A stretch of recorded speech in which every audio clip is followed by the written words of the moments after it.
I'd like to give a content warning.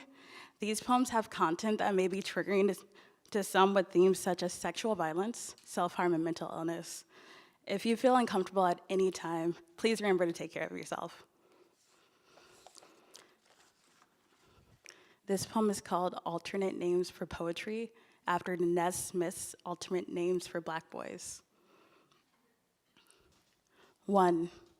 Words drawn in crayon on cell walls from the mentally unhinged. 2. The sound of plucked butterfly wings. 3. Intricate firewood. 4. Instructions on how to suffocate the sacred. 5. What it feels like to wake up. 6. Reflections in the eyes of others. 7. The need to check your heartbeat. 8. Walks barefoot on bullet shells. 9. Music stolen from the dead. 10. Thank yous made of fist. 11. Grasping whispers in the dark. 12. What it feels like to breathe. 13. Misremembered places carried on string.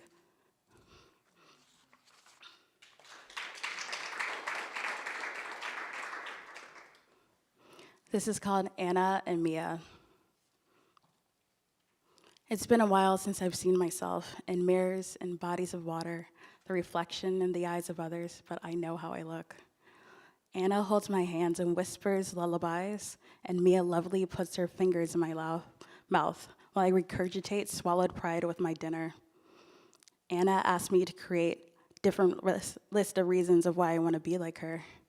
She prompts me to leave them in noticeable places, like door frames and lunch boxes. What used to carry juice now holds the inspirations. Mia tells me how to be beautiful and to remember the things I keep forgetting, like what to avoid when planning to purge and how to properly make excuses. She reminds me to brush my teeth. I know how I look. I feel pleased with my accomplishments. I appreciate the sacrifices, and I contemplate my next release.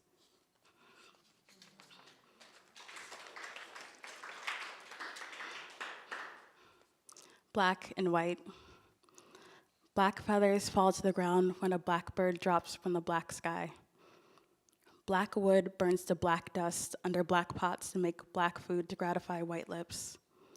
Black corpses sell love for white money and survive another black day. Black bodies in black schools see white hands form letters on blackboards. They look into the black future and think of more kids bleeding black blood. A black mother picks up the black Bible and searches for black, but all she sees are white pages.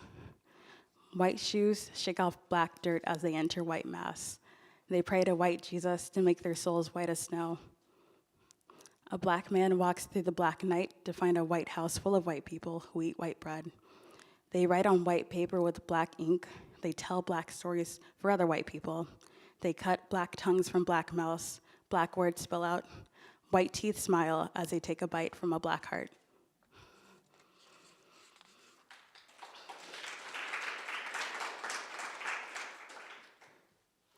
Death waltz.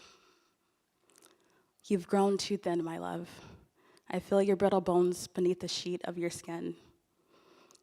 But you remain a beauty for the ages, though you have lost your smile and your hair is in strings. Can you hear the music? The sparrows sing near the crematorium, the notes entwined with the smoke of our mothers and fathers. Don't be frightened, my sweet, for there is no world outside of us. Though the ground shakes from bombs, we will waltz to their rhythm. So take my hand, my dear, as we dance toward the flames.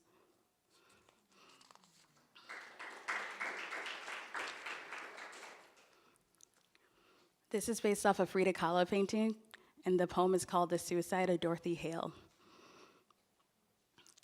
Dorothy Hale was an American socialite, an undiscovered actress, a hopeful mistress, a woman in a black dress with yellow roses tied to her wrist. Frida Kahlo was paid to paint a Miss Hale's life, but chose instead to expose her self-murder.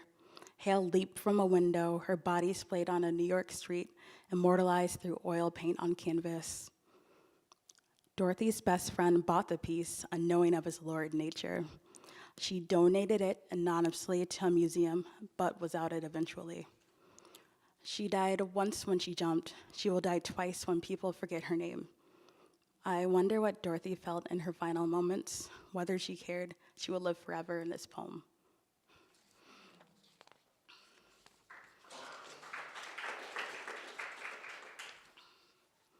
Musings of a pyromaniac.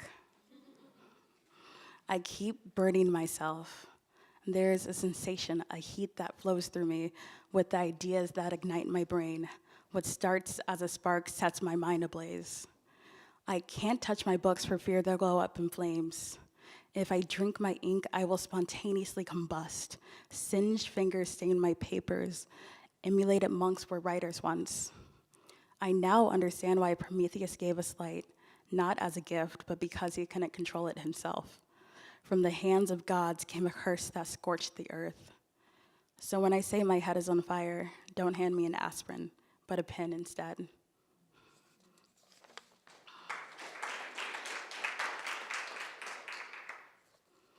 After the sirens are called, what is left to do? After we wring our hands in hospital waiting rooms, after we get the news, no, they didn't make it, after we dig holes and lay their bodies to rest, what is left to do? We sing, "Yea, though I walk through the valley of the shadow of death," but the words are all wrong. What is left to do?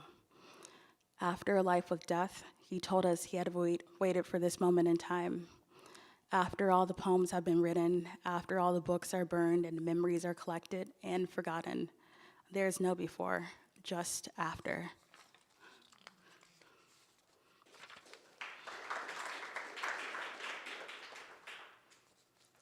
May I forever remember your name.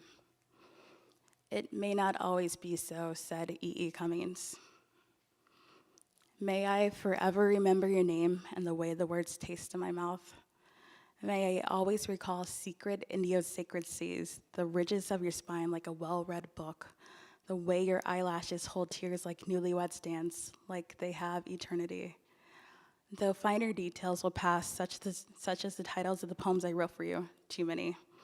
All the times I thought about touching the ends of your fingertips, and all the times I did. How my apologetic body held yours over entire continents and oceans. Remind me of all of our beginnings, the stories we tell like ceramics we display in our house, porcelain objects pass through time. May our memories become a refrain, something only the sacred sing.